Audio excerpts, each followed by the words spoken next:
All right. If the power goes out again. God. Right now it's a thunderstorm or a lightning storm, technically. And we had a really good video. We are actually hitting multiple bullet points. And we had bullet points. We had bullet points to hit. But God struck us down, shut off our power, and then made me lose 2 Marvel Snap games in a row. So we're going to do take 2. How were you playing Marvel Snap? We didn't have internet. I was using my data. So today we're talking about how religion has impacted both of our lives. Yes. Thank you. And God, we had a great... I know, we were flowing so well. We were flowing and now so we're well. stupid. Now I'm trying to catch up on what I already said. And I'm still seeing you, and you're still spitting in the cup. I have a canker sore. This was established before. Yeah, but now we gotta I'm putting an reestablish. imbecile on it. And then I said I'm an imbecile, which was hilarious and got a huge audience reaction. You just came up with that. No, I said that last time. But no, you didn't. If you were to roll back the clip, we have corrupted. no clip. It's corrupted. All right, but I guess we'll start out where we started out like last time. The lack of Jehovah's Witnesses in media. So I started out with saying that... So, how's my story go? Okay, so yeah, I walk into a Home Depot, fucking slamming my nuts around, and I see 2 Home Depot employees just chatting, having a conversation about another unknown Home Depot associate. And I was like, huh, how interesting. There's a whole world of drama that I know nothing about, and I will know nothing about.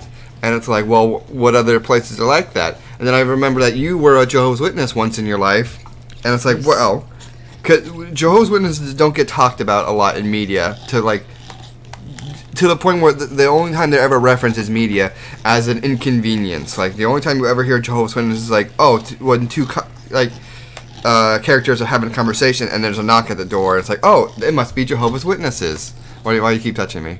No, you keep spinning around and I'm like, there's a microphone. Yeah, I have autism.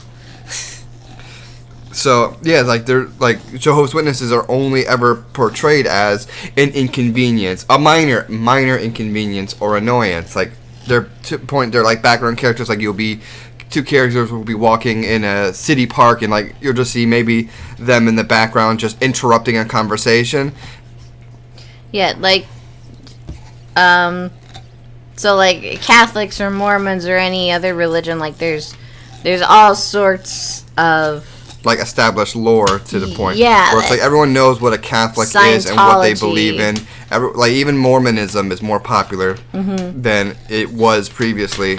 Yeah. But it's like, I mean, Mormons have their own college and everything, but Jehovah's Witnesses are just like, they're this small sect of Christianity that no one ever really talks about. And as now I know you, I look more into it, and it's like, oh wow, there's a whole host of just drama and abuse and all the lore. Scandals. But yeah, so like, you know, these other major cults and religions, they go a lot more in depth with like their backstories and their histories. Like everybody knows about the child abuse cover-ups in the Catholic Church. That's very, very popular. Yeah, they're famous for that. Yeah, everybody knows that Mormons are freaking, I don't know, weird. The whole tablets shit. Like South Park did a whole episode on Mormons. Very good episode about Mormons. Whole episode about Catholics. But nothing about Jehovah's Witnesses. Well, people don't know anything about Jehovah's Witnesses. I knew nothing about Jehovah's Witnesses. Yeah, they're completely overlooked in media when it comes to not just making fun of them or their beliefs, but like exposing them at all. Nobody... Not even exposing, just having a Jehovah's Witness character. Like, the only ever Jehovah's Witness character I ever knew was Don Troy. Glover. Oh, yeah, Troy. Yeah. Troy. And I think that was done really, really well. I was never into Community, so the only bits that I really knew about Community were the clips I've seen of Troy's character as a JW, like that JW rap, which I fucking loved. That was amazing. Yeah. But I think that's because Donald Glover was actually a Jehovah's Witness growing up. So he actually has that experience. Yeah, he has that experience. Because a writer in Hollywood would never write a Jehovah's Witness's character correctly. The only time a Jehovah's Witness would ever be written is by an exjw. Yeah, you have to have that lived experience. That's why Jews are talked about so much. That's why Catholics are talked about so much. That's why Mormons, because they're bigger religions, so more people would have an experience with them, and more of those people would go into writing. So, yeah, it's interesting that... You know what? I just realized something. Tell me. So, Catholics, Mormons, whatever, what do they all have in common? Catholics loved little children. Would not leave them alone with my child. Okay, so here's what I'm gathering, is that they might be slightly less sheltered from the world than Jehovah's Witnesses are. So totally. Not only are there fewer of them, but they are less likely to later on go into show business and express their because there's such past. a hurdles that like will lead someone to that life. Like not only do they have to leave your religion, they would have to then get into Hollywood, and those are two already big steps that someone has to take in their life. Yeah. So that's probably why there's such little representation. Like just not just like accurate representation, like just representation in general. Because the only time, once again, the only time they're ever written is just as an inconvenience to like a main character, or like in some cases, like as a kid, you might have a Jehovah's Witness friend, and the only thing you would really know about them is, oh, they can't celebrate my birthday, or they can't come to my Halloween party. Yeah, they can't celebrate. So the big things. There was another point I wanted to make, but I've kind of. Here's the point I wanted to make. Another point is that there are moderate Mormons, and there's like a what do you call it? Like a spectrum of Mormons. There's a spectrum of Catholics. There's a spectrum of all these other different religions. So you're either Christianity is a whole spectrum in itself. Yeah, so you're either very, very religious, you're very, very into it, it's your whole life, or you're casual. You're a Sunday Christian, as the JWs call them. JWs, the culture is, you need to make this your life. There's only two kinds of Jehovah's Witnesses. Jehovah's Witnesses and ex-Jehovah's Witnesses. Pretty much, yeah. And even if you are, like, not that into it, you still have to put up this facade that you are to keep everybody else in line as well. So everybody's self-policing, everybody's policing each other. And even if in the shadows they are either PMO or they're not doing things like I was going to parties and living it up, but that's not something that you talk about. That's not something that's accepted. You could get disfellowshipped for shit like that, so you just keep it in the shadows. Yeah, so what I think it's important for some people is to maybe have more representation for that. Maybe like, as I wouldn't say you should there should be a TV show that would push Jehovah's Witnesses away from the religion. That's not the TV's place to make that decision for you, because for whatever reason, people can be a Jehovah's Witness for whatever reason they want. Maybe they like the sense of community that they have with their peers. Maybe that's just how their family is. But what I'm trying to say is representation is important, and it does matter. Like, growing up, I was I would say, not really conservative. I was like, oh, there doesn't need to be gays in TV shows. It makes it cringe. Representation is important in media, because I never understood that until I started to look back in my life. It's like, well, what made me the person I am today? And I mentioned a lot to you is that episode, or the episodes of Rugrats, where it dealt with Tommy and his Judaism, his Jewish side of the family. And I was like, to me growing up, I would watch a lot of those specials, like the Hanukkah specials and the Passover specials. Even though I didn't really celebrate them too much, I was still raised to be Jewish. But my mom was Catholic. She converted to Judaism, whatever. I was supposed to be raised Jewish. I did a lot of Jewish... I didn't do that much Jewish stuff. I went to a Jewish preschool.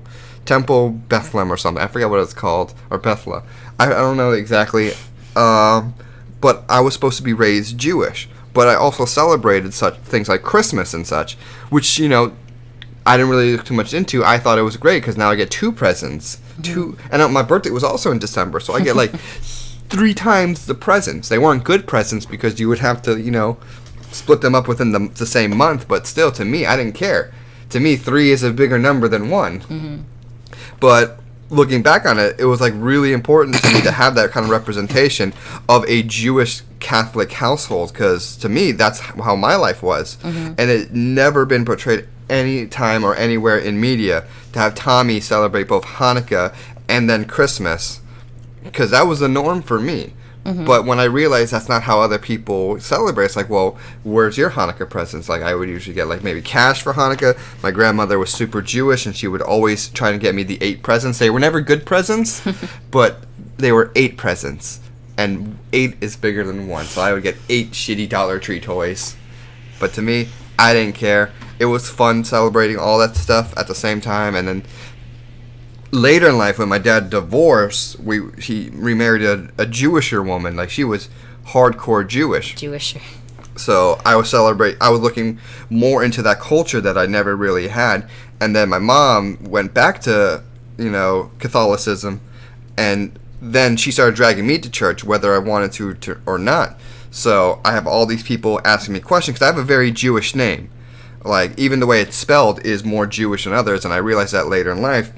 Like, my name's Jonathan, but it doesn't have it only has 1 H, which is more Jewish than having 2 H's.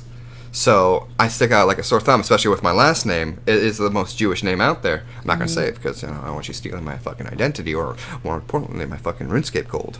But, like, growing up, it's just, it changed me as a person as I look more into it. And that's why we kind of like, what's our second topic, growing up religious. Yeah. Do you want to start out? Well, I had a point I wanted to make about another reason why representation was important in media is that having an accurate representation of what the... FBL just sent us a message that our power might go out. Oh, thanks. In case it wasn't obvious. They tell you should save your video to make sure it doesn't get corrupted and you have to refilm it. Another reason why representation is important in media, I feel, especially accurate representation, is that exposure to the wrongs in your religion or your belief system is important. Especially if it's a shitty belief system. So, for instance, representation of homophobia and what that can do to people in media is to me, a good way of showing, like, this is why it's wrong. This is why it hurts people. So if we had more representation of JWs in the media, JWs are going to see that, and JWs are going to see, they're going to get that different perspective on their religion, and it might get them to think, like, oh, this is a cult. Because I believe that, of course, everybody should have religious freedom, and you should be free to believe what you want to believe, but the problem is not necessarily in the beliefs. It's in the organization, and the way the organization is structured, and the way it keeps people in this bubble. And no matter what, no matter how deep in the bubble you're going to be, unless you're doing some Jonestown kind of shit, you're going to have you're going to be battered with the media to some extent. Like, you can't block yourself off from everything people are saying about you. So I think that's important, is to expose why some of these ideas are wrong. And not just say it, but show it. Show why this is wrong. And we don't have that with JWs, because, as you said, you knew nothing about JWs. You knew nothing about the scandals. No one knows nothing about Jehovah's Witnesses. Yeah. Former Jehovah's Witnesses, and no one really looks into it, or technically, they don't fucking care. They don't care what a Jehovah's Witness does on its daily basis, or their religious background, what's happening within their organization. Yeah, they think that they're just door knocker Christians who want to talk to you about the Bible. And they just find them annoying. That's all they are. It's just you're a daily inconvenience that you must suffer through. There will be scam phone calls. There will be Jehovah's Witnesses. Yeah, when in reality it is so much deeper than just that. It is a full-on cult that is destroying lives. And nobody really knows, because it's not talked about. Cares. It's not like they don't know. They don't care. There's a difference between being ignorant and then not wanting to involve yourself at all. More people would care if it was more well known, though. Well, how do you even get it well known? Like, already talk about it. This is part I feel of like Jehovah's Witnesses won't even last too long here in maybe like the States in a way. Yeah. There is a bit of a great awakening that's happening, Yeah. especially with younger people and social media and Yeah. everything of that, just being more interconnected and freedom of access of information. That's why I think Jehovah's Witnesses will be more popular in, say, poorer nations. They are. That's where that's their It's only easier growth. to manipulate them, too. I think their only growth last year was in Africa. Which makes sense. Like they're starting to target these populations that might not know, it's not as popular, because the Western countries are really turning their backs and they're starting to wake up to it. There was a game pretty much on the exjw subreddit where since the convention just passed, PIMO, so physically in, mentally out, people who are just there to keep up appearances, but they know the religion is bullshit. They would put the convention counts up so that they could compare it to like what JWs are saying their numbers were and what their numbers actually were. And they would show pictures of just empty rows, all these rows completely empty. And it's not just that people are leaving in droves. They are struggling to get people back to the meetings and to the conventions in person, because in person is where they can manipulate you. So you got your friends there, you got your family there, you are in person, you are connecting with people, and that makes it a lot harder to leave. But people don't want to do that anymore. Ever since COVID, they opened up this whole door to still It's like be remote work. Yeah, exactly. It's a lot like It's hard to get people work. back in the office when they've been working from home for so long. Yeah. It's hard to get people back in the fucking convention centers when they're so fucking boring. Yeah, it's like, and no, you can just do Jehovah's Witness from home. Yeah, you can do Jehovah's Witnesses from home. You can watch the convention while playing The Sims or whatever. That's what I'd be doing right now. I hated the conventions, even as a JW. Especially it's hard to get people back in there when COVID was so scary. And when the majority of their people were older, too. Yeah, especially when you have a very old religion with older people. Not a lot of young people are there. Not a lot of young people are joining. The only time young people are ever in your religion is they're born into it. Yeah. Oh, that Jade Anita video. The Jade Anita videos. That is such a fantasy for them, that a young liberal woman would want to join. Her ways. Yeah, would abandon her ways to become one of JW's. Yeah, like, no, that is a pipe dream. The way I've seen a lot of your Jehovah's Witnesses stories go when it comes to, their TV shows or whatever, is it works, it plays the stereotypical coming out of your shell, but backwards. Yeah. It's like, instead of leaving your boring day job or your boring religion to lead a more fulfilling and exciting life, it's the exact opposite. It tells a story in reverse about leaving your exciting, fulfilling life to become more to become a hive mind. Yeah, which is pretty creepy and, more importantly, just lame. I don't see how you would get a young person to be like, hey, instead of living free and living how you want and maybe being less fulfilled, you should join us and find purpose in life. It's like, the thing about being a young adult is you don't even know what purpose in life even means. Yeah, you're not supposed to. You figure that out. That's what life is. I don't know what I wanted to be when I was a kid. When I was a kid, I wanted to be so many things. I wanted to be a paleontologist. I wanted to be a police officer, a firefighter. And then, you know what? I became a fucking maintenance guy. I wanted to be the crocodile hunter. You wanted to be the crocodile hunter. But let's transition to our topics, because growing up religious. Yeah, we did have a segue, but I did want to mention. Oh, no, it's fine. It was a really good segue. Yeah. But growing up religious, once again, I grew up as a Jewish Catholic. It was really weird because I always questioned everything. I was a very intelligent kid, and now I'm a very, very intelligent adult. Highly intelligent, very regarded by my peers for my intelligence and beauty. But yeah, as a kid, I always questioned everything. Like, the concept of a God never made sense to me because I had poor people to explain it to me to a way that it can make sense. It's an ever omniscient being that will watch omnipotent being that's watching over me. And it's like, well, but why? And it's like, well, it just is. But it's like, that doesn't make any sense to me. And then my parents would explain to, like, my mom, not my dad. I think my dad also kind of believed in the ark, but that was my first question. It's like, well, that just sounds like a storybook to me. It's like, wait, so people actually believe that happened? Because that makes no sense, because how did Noah have 2 of every animal when we're always discovering new animals? How did all the animals not eat each other? Or like, how did they even feed all the animals for 40 days? I had a dog, and I can barely keep up with that.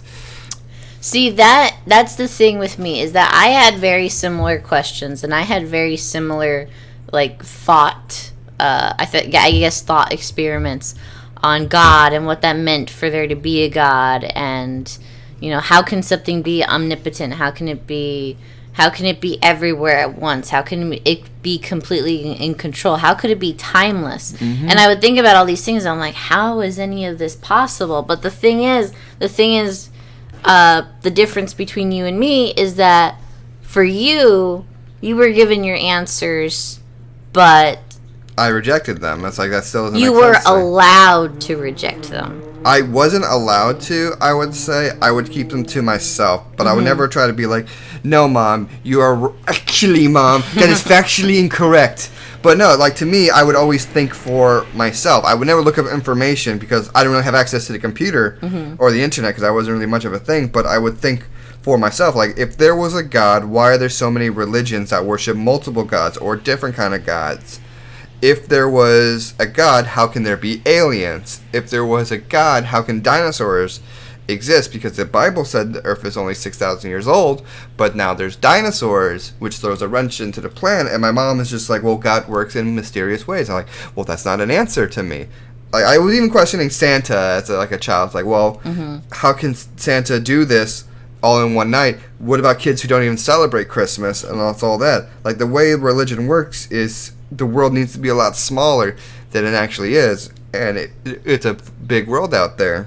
And then, like, growing up both Jewish and Catholic really conflicts with each other, because it's like, well, Jesus is the Son of God, and then I'll talk to my dad, it's like, well, I was told Jesus is the Son of God. Well, actually, no, Jesus was just a regular Jew. It's like, well, if he's Jewish, why is he worshipped as a Christian or a Catholic or whatever? It's like, nothing made sense to me. But my parents also didn't care too much to explain it to me. Like, I was supposed to be raised Jewish, but I was never bar mitzvahed. I was never taught. I didn't know really much about Judaism, once again, until my dad got divorced. But when that happened, I told my mom started bringing me to church.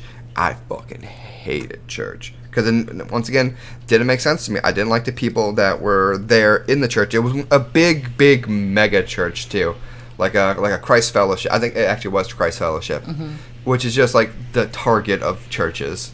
And it's like they have these giant like auditoriums. Everything's not really individualized. Because when I imagine churches, I always imagine those cool black churches that are just hype. Oh, yeah, the southern. I love those. But no, it was just like big. I was in a child section too with my sister, and I don't really remember anything about it. I never really tried to teach us anything. It was mostly just babysitting, because all I would do was play Cruisin' USA all day until my mom came. But then she started bringing me to the big church, and it was fucking boring. She would drag me there. She would pick me up from my dad's and take me straight to church, because she knew she wouldn't be able to drag me out of the house to go there. And then she would hold things over my head to bribe me to go to church. Like, and then she started going less and less and less. Like, we would only go for Christmas, and then we would only and then we just stopped going, which I really did appreciate, because, to be honest, it made me hate religion even more. But see, for me, you that was your life. That's a difference. Well, yeah. So to me, it was just a hobby. So here's a difference. So you said that you were giving your answers, but I was given answers, but to me, those answers made no sense. Yeah. So you kept it to yourself. Yeah. But another thing I noticed with you growing up is that you had the opinion of a Jewish parent and a Catholic parent. So you had 2 different worldviews from the start. Yeah. For me, it was just JW. Just Jehovah's Witnesses. It was just Jehovah's Witnesses. And when I would ask a question, and I would keep going in that spiral, but why this, but why that, but why this then, but why that then, it would eventually come to, that's just the way it is. Yeah.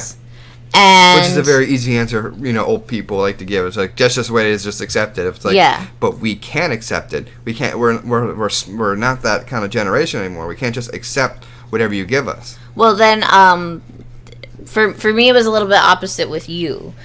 Well, it was a lot opposite with you. So, whereas your mother tried dragging you to church and then slowly stopped dragging you to church,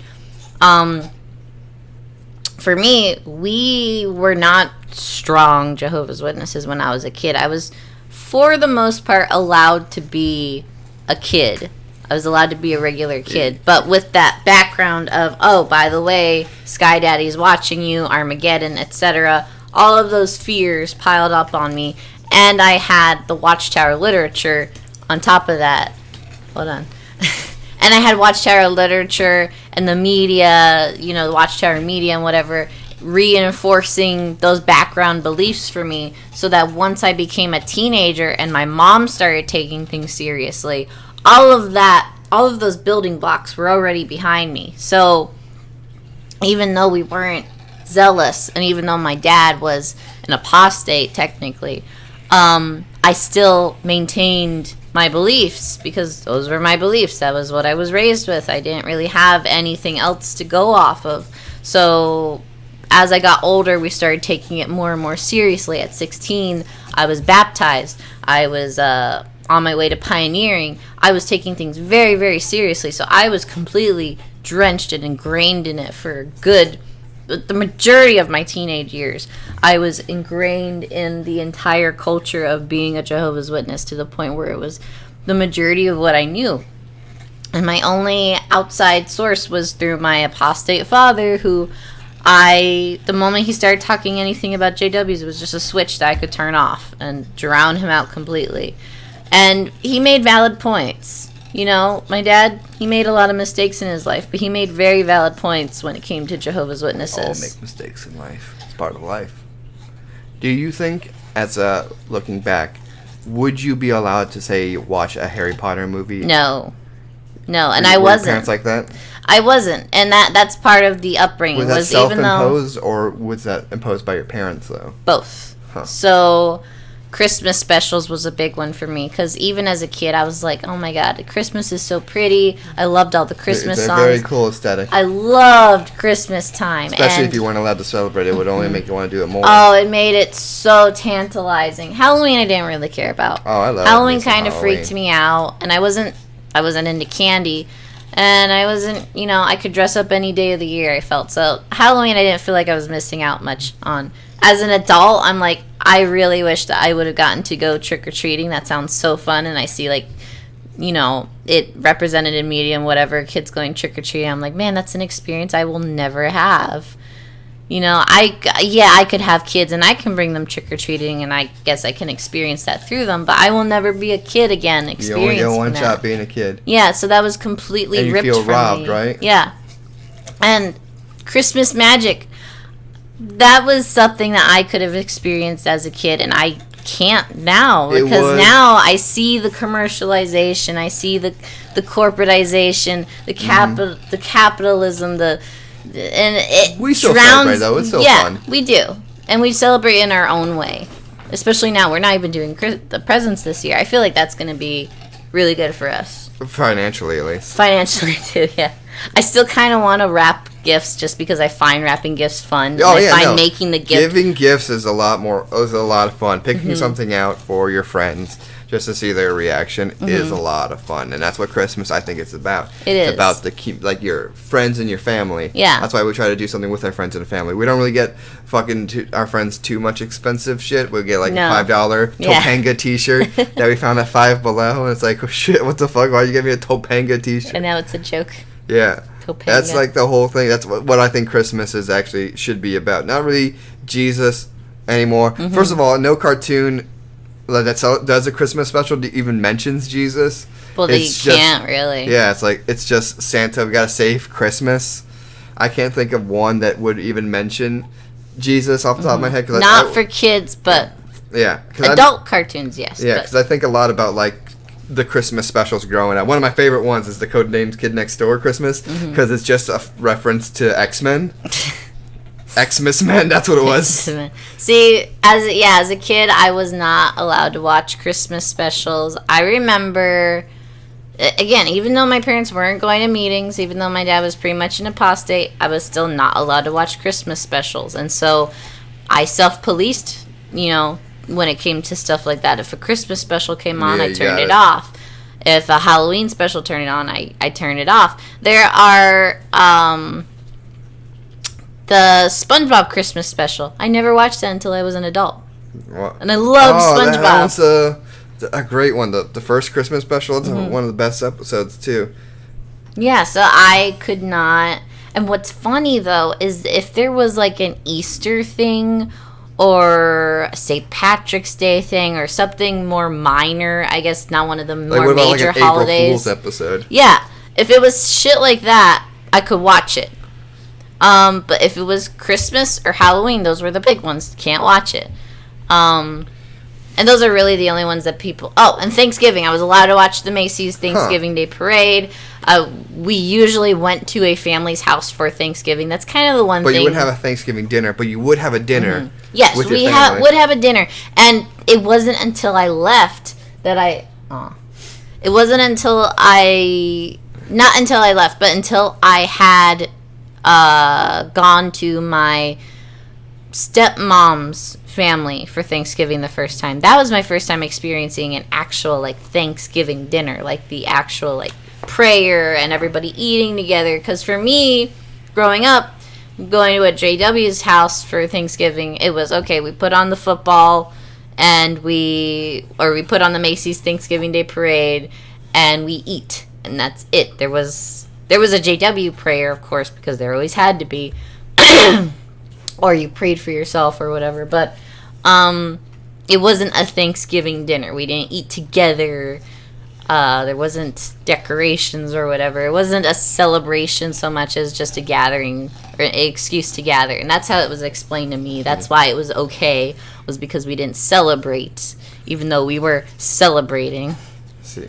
Our Thanksgivings are a lot cooler because we play duck game and other such fun activities. But we'll go to our next topic, looking back on a religious past. Mm-hmm. But it kind of will coincide with growing up religious. But they flow into each other. I guess they do. But it's looking back on it is when I had Jewish step siblings, they were way more Jewish to me, and which exposed me to a bar mitzvah. I went to 2 bar mitzvahs, both of theirs, but I never had one. I never questioned it, even though I was I called myself Jewish, but then they started calling me not Jewish. It's well, your mother wasn't Jewish, she wasn't born Jewish, therefore you are not Jewish, which never made sense to me because it's my whole life I thought of myself as Jewish. I look physically Jewish. I have a Jewish name.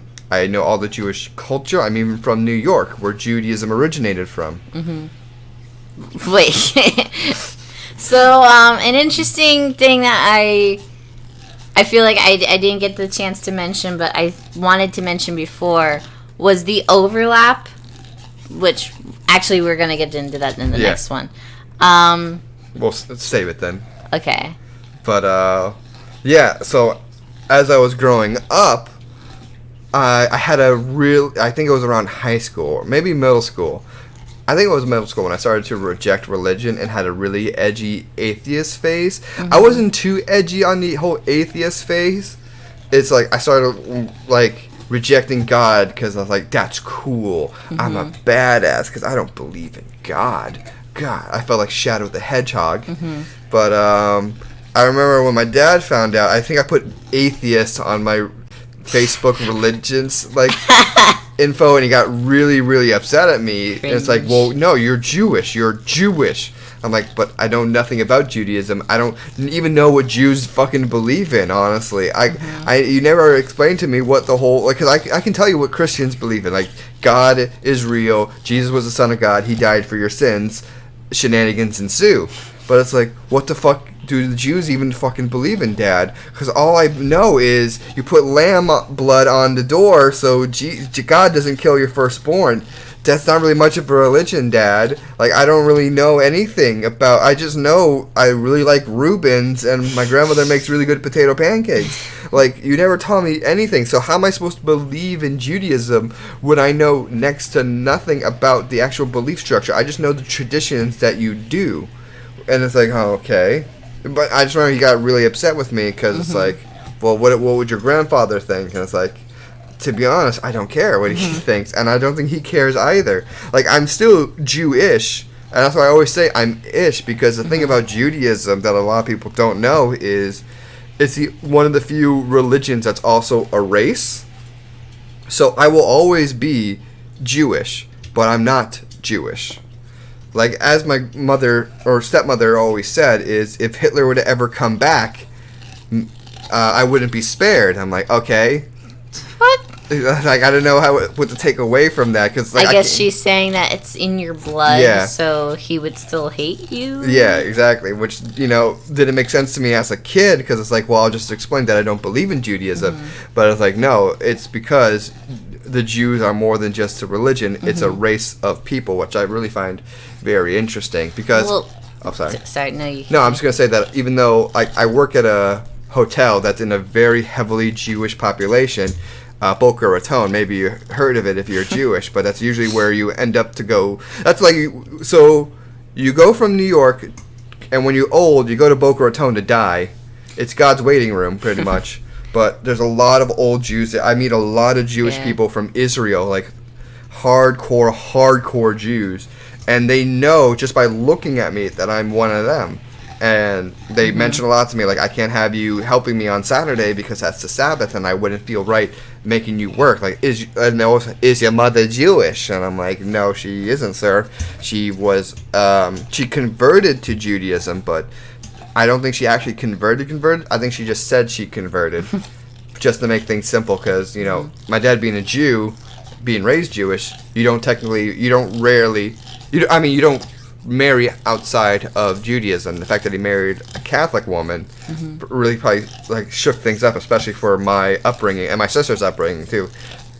I doubt my sister considers anything Jewish, really. But what were you saying, babe? Oh, well, I was saying actually that what you're saying leads into the next topic for me. Yeah, because here's the thing: is that for you. Or for the Jewish people, it's very much a culture and ethnicity. It's more than a religion, and that's a JW thing as well. Because when being deeply entrenched in JW-ness, they kind of put off this air that they were the spiritual Jews. I think that was said many, many times, that they are Jehovah's chosen people. So they are the spiritual Jews. They are God's people. So, in a way, Jehovah's Witnesses viewed themselves as Jewish. So we had, we were given the Hebrew calendar. Yeah. So we had, Nisan and all the other ones. I don't know anything Nisan about is the Jewish only one I remember. All I know about Judaism is that Dreidel was really fun, but it was just gambling. Yeah. And we celebrated the... Well, for us... the Jewish New Year, right? Did you go by that? Well, yeah, I guess if you went by the Jewish calendar, yeah. And we used that calendar so we could keep track of things like Nisan 14th, which is when Jesus died, or at least when JW say Jesus died, I don't know. Gotta be cool and unique. Yeah, so we would have these calendars with the Hebrew, and it would overlap with the... so it would say January, and then it would have the 2 Jewish months in the middle.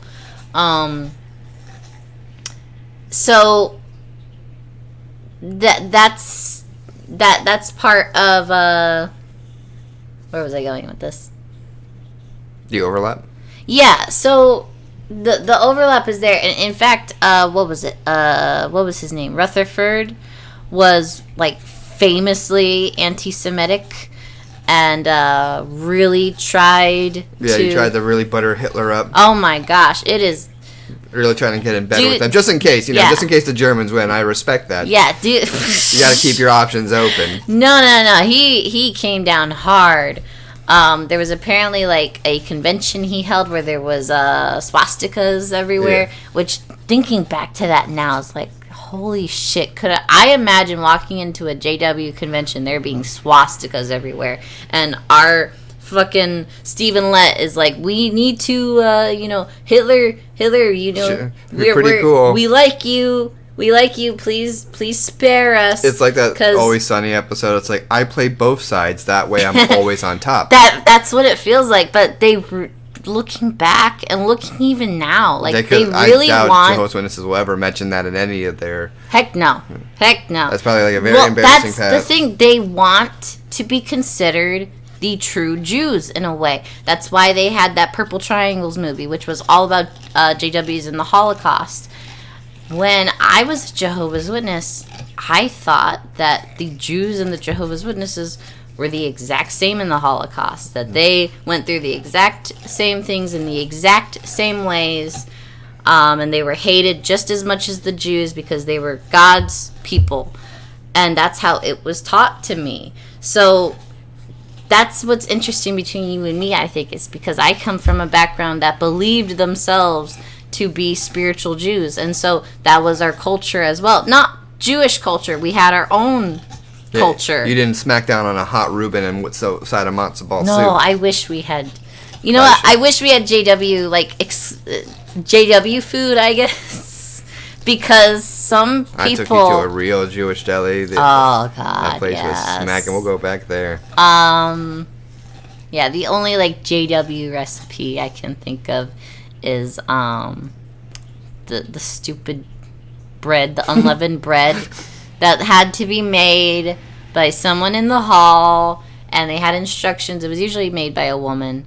And there's even this whole instructional video for Memorial Season for how to make the unleavened bread, and it's basically just flour. Yeah, flour and water. Flour and water. That's matzah bread. That's flour, water, and salt. Yep. It's fucking exactly awful. What it is. But you gotta eat it if you're a Jew, and you gotta eat the bitter herb and all that. I didn't know what any of that meant. See, we couldn't eat it unless we were anointed. Yeah. So how it would work is at the memorial, they would give a talk, and the talk was usually a recruitment talk because Memorial Season is when they really hammered home on their non-JW friends, co-workers, family members, whatever. You need to be here. This is about Jesus. It's not about Jehovah's Witnesses. That's actually really interesting because Jews don't recruit. Mm-hmm. You're usually just born into it. And they have millions of members just around the world.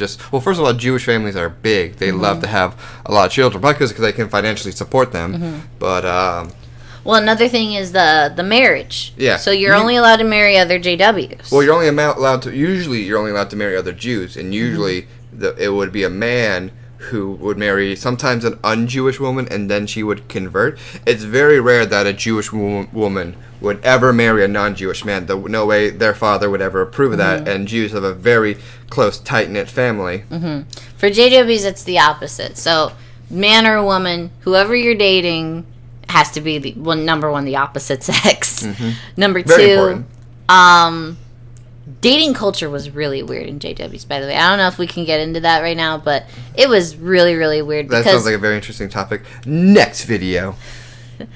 Well, because I can tell you all about Jewish dating because it is fucking awful. Well, why don't we talk about it now? Anyway, okay, so I grew up with a lot of teenage Jews. They're fucking very fucking entitled, very fucking ugly too. The fucking You were a teenage Jew. Yeah. That sounds like a fucking horror movie. I was a teenage Jew. But there's a lot of Jewish media. You can watch any fucking TV show. There was a Jewish writer or a Jewish producer. Like your Big Mouth. Mm-hmm. Andrew, he was Jewish. Yeah, and he grew. It's a very accurate portrayal of being a Jewish teenager. You're ugly. You have facial hair even though you're way too young. I had a beard in 7th grade. And a lot of Jews, kids growing up, they're the center of their parents' universe. So you have a lot of, what's it called? What's the word? You're very conceited, I would say. At least a lot of the kids I knew growing up, especially if you had a rich Jewish family, because your dad will get you whatever you want. Your mom loved you. You were the center of her universe. You would have a car at 16. You would have a lot of money. and like I would call them Boca Boys. Mm-hmm. It's kids who would flash their parents' money, and I never took them seriously because they act like assholes. They're self-entitled assholes. And Jewish women are even worse because you're daddy's little princess, so you are spoiled, rotten. Dating in the Jewish culture is very hard. I went on some dates with some Jewish girls too, but they were really nice. I went on one. It was my first date ever with a girl I met online. She was Jewish, but they're all right. They're pretty good. What's funny is this is a completely different topic, but I just want to mention really quick the first like Jewish person who I got to know really well, like after this was not even a year after leaving. I was working at this food factory, kind of a sauce factory. Really, we made sauce. That's all I can really explain is we made sauce. But there was this girl who worked in the office there. I don't remember her name, but she described herself as a Jewish princess. Mm-hmm. They always do. Yeah, and she... I had never heard any of this stuff before. This was my first interaction with... the big nose tribe from Israel.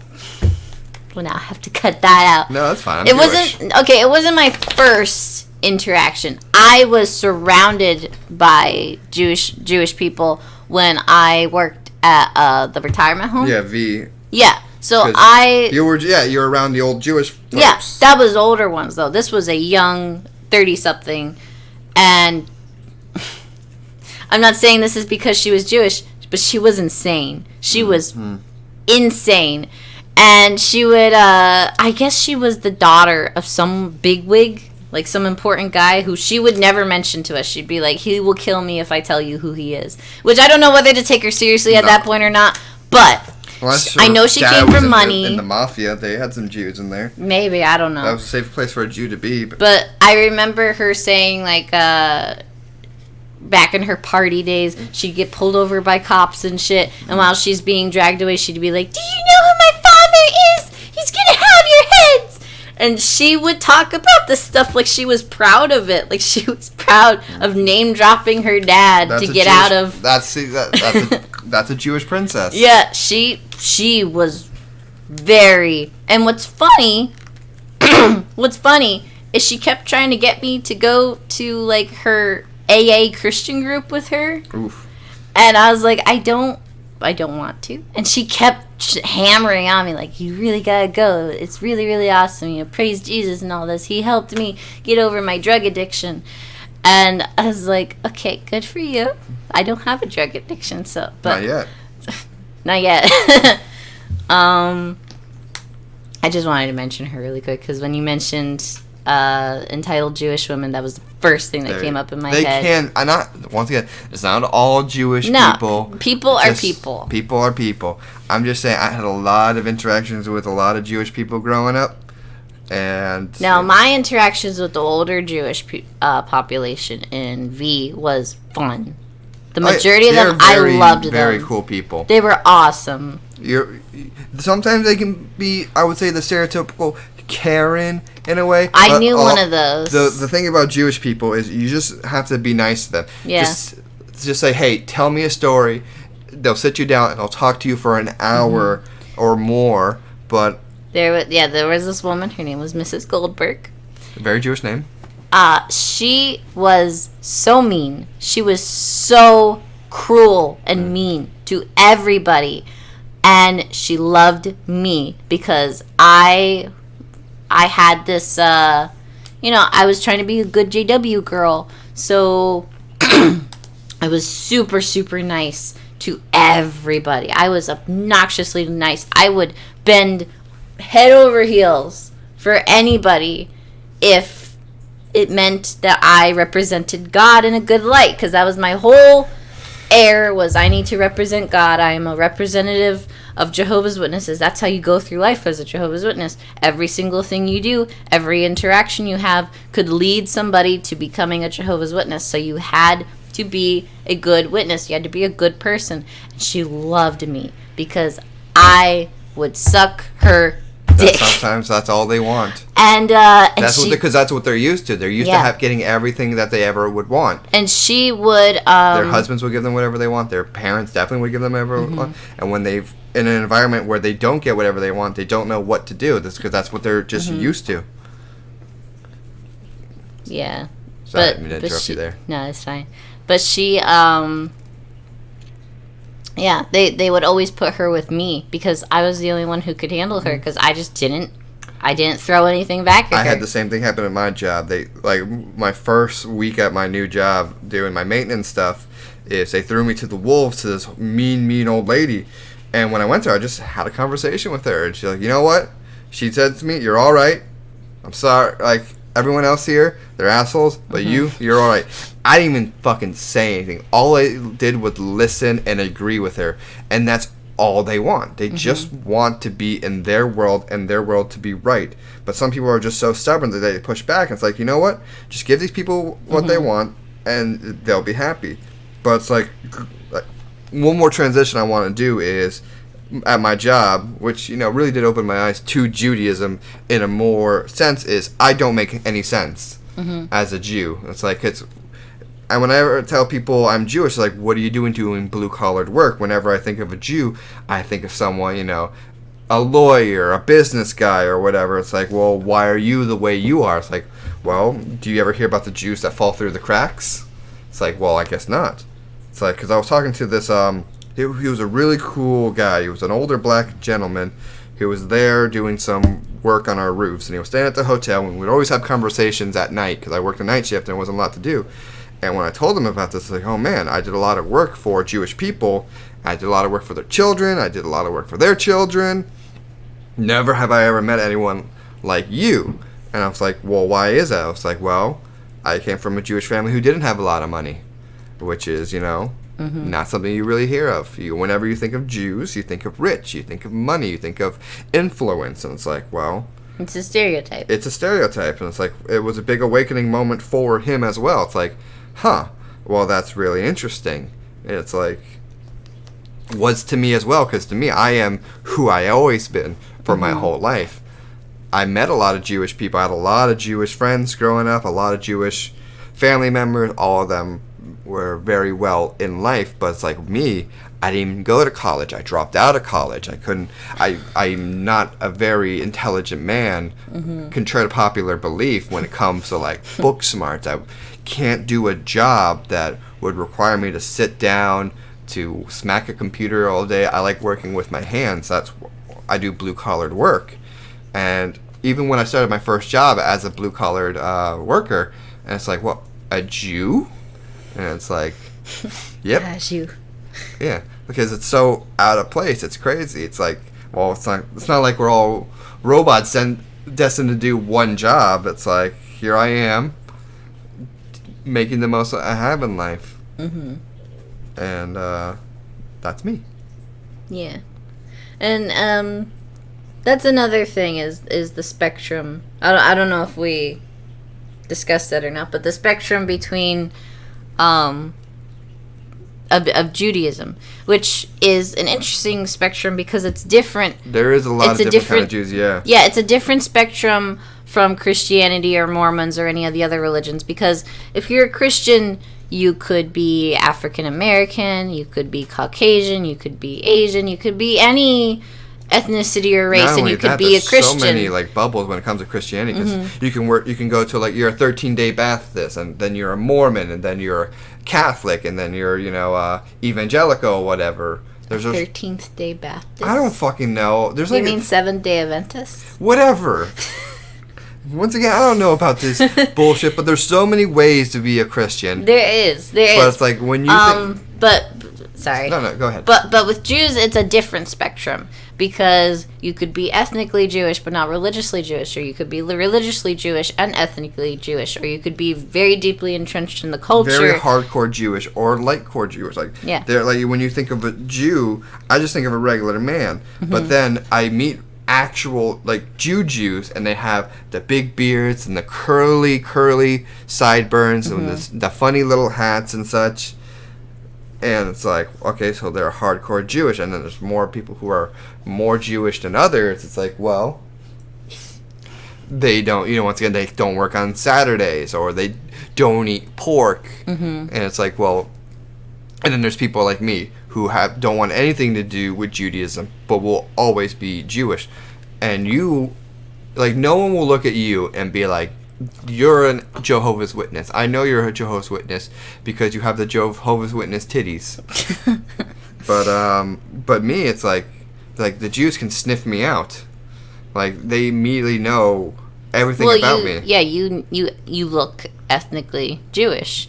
But yeah, with JWs, that's not the spectrum. You can't be ethnically a JW, but not be religiously a JW, or you can be religiously a JW but not ethnically a JW. It is your whole life. You have to be, even if you're just putting up that front. You have to have it be your entire life. That's what makes it a cult. That's what separates it from the rest of these religions. Is you cannot take it one way. You need to take it their way, or you get out. Period. So that's the culture that they foster, is that it has to be your culture. It has to be your ethnicity. It has to be everything about you. And they force it to be that way. Through brainwashing, through constantly. I always wondered why we had a Sunday meeting and well, for me it was a Thursday meeting, but the midweek meeting could be any day of the week. Why we had to have a midweek meeting, why we had to have the Sunday meeting, why we had to go in service so much, why we had to go to the conventions, when everything was the same goddamn thing being talked about over and over and over and over and over again. You go to one meeting, you've been to all of them.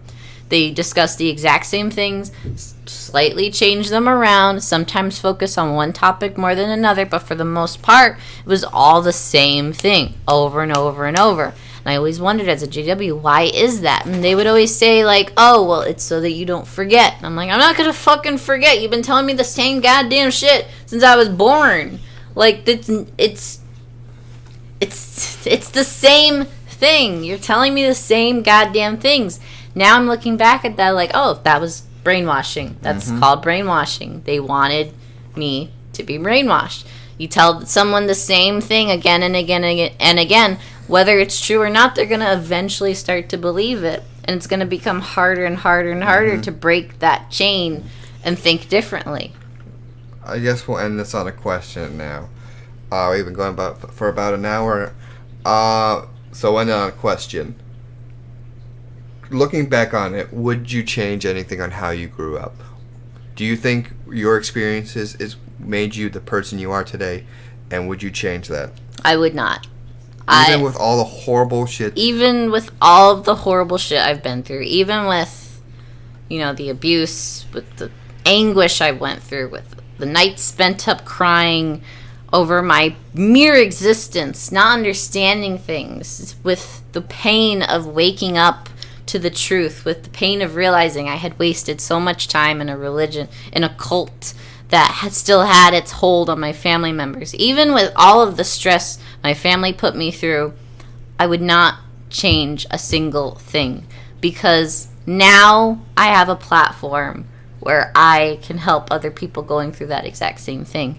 And I would not have that platform if I didn't go through all of that. Like, I just wouldn't. What would I be doing? What would I be talking about right now? I wouldn't be talking about the things I want to talk about right now, that's for sure. Yep. Like, Hail Santa has become my baby. That is so special to me, and I cannot wait to share that with the world. Forever and for Always was such a joy to work on. And I have all of these stories to tell that I would not be able to tell if I didn't have that experience. And for that, I actually thank my upbringing. Even though it was the way it was mine, and I embraced that. Well, that's really powerful. Thank you, baby. Oh. What about you? Would you change anything? Wouldn't change a thing. I am the person I am today because of my experiences in my life. Mm-hmm. I never had too bad of an experience when it came to religion. I definitely had my ups and downs with it. It never. Luckily, my parents always loved me, no matter what I believed in, which I do really appreciate. When it came to them, they always tried, but I guess they knew that once again I was just too hyper intelligent. I had such a high intellect. I watched Rick and Morty. But no, I think it's just like we can't change our experiences, so I wouldn't want to change it anyways. But and even though I went through all of that nonsense, and even though I feel like had I not, I wouldn't be the person I am today, I still don't want other people to have to go through that. Because I know that not everybody's going to have the same takeaway, and not everybody's going to have the same exact experiences. And if I can use my experiences to help other people who are going through similar things, so be it. You know, I had to go through it anyway, so I may as well use it. Alright. Well, I guess we'll do our outros now. Okay. Remember to never listen to your parents. Only listen to two strangers from the internet. Do drugs. And, if someone were to offer you something in the street, take it, no matter what it is. See, quick segue.